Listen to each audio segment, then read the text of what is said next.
তারাতলা কাণ্ডের পরে মৃতদের পরিবার এবং আহতদের অর্থ সাহায্যের কথা ঘোষণা করেছিলেন মুখ্যমন্ত্রী শুভেন্দু অধিকারী। মঙ্গলবার নিহতদের পরিবারের সদস্যের হাতে তুলে দেওয়া হলো 10 লক্ষ টাকার চেক। আহতদের দেওয়া হয়েছে 1 লক্ষ টাকা। সেই অনুষ্ঠানে বরাবর হতাহতের পরিবারের সদস্যদের পাশে থাকার আশ্বাস দিলেন শুভেন্দু অধিকারী। সরকার একটা মুহূর্ত নষ্ট করেনি। স্থানীয় জনগণ, Kolkata police, Kolkata corporation, fire brigade হাত লাগিয়েছে 30 মিনিটের মধ্যে, এবং ঘন্টা দুয়েকের মধ্যে আর্মি এবং এনডিআরএফ কে যুক্ত করে আমাদের এসডিআরএফ সহ আমরা উদ্ধার কার্য করে 17 জনকে বাঁচাতে পেরেছি। এটা ভগবানের অশেষ করুণায় হয়েছে, কিন্তু আমরা 16 জনকে বাঁচাতে পারিনি।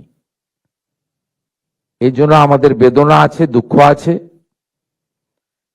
এবং আমরা ভবিষ্যতে চেষ্টা করব যাতে এই ধরনের ঘটনা না ঘটে। আপনারা অত্যন্ত অর্থনৈতিকভাবে দুর্বল এবং সমাজের অর্থনৈতিকভাবে পিছিয়ে পড়া মানুষ, সেই কারণে রুটি রুজি পেটের টানেই এই ধরনের ঝুঁকিপূর্ণ কাজ আপনারা করেন।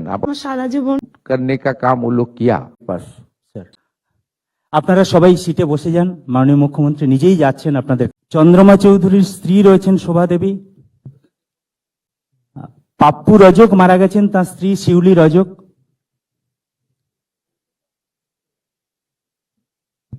পরিবারের রয়েছেন রাজিন্দার রাম।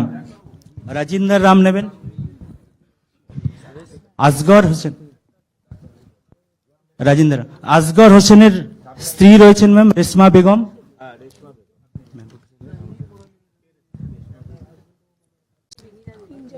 হ্যাঁ ম্যাম। রাজিন্দার রাম আপনার বাড়ির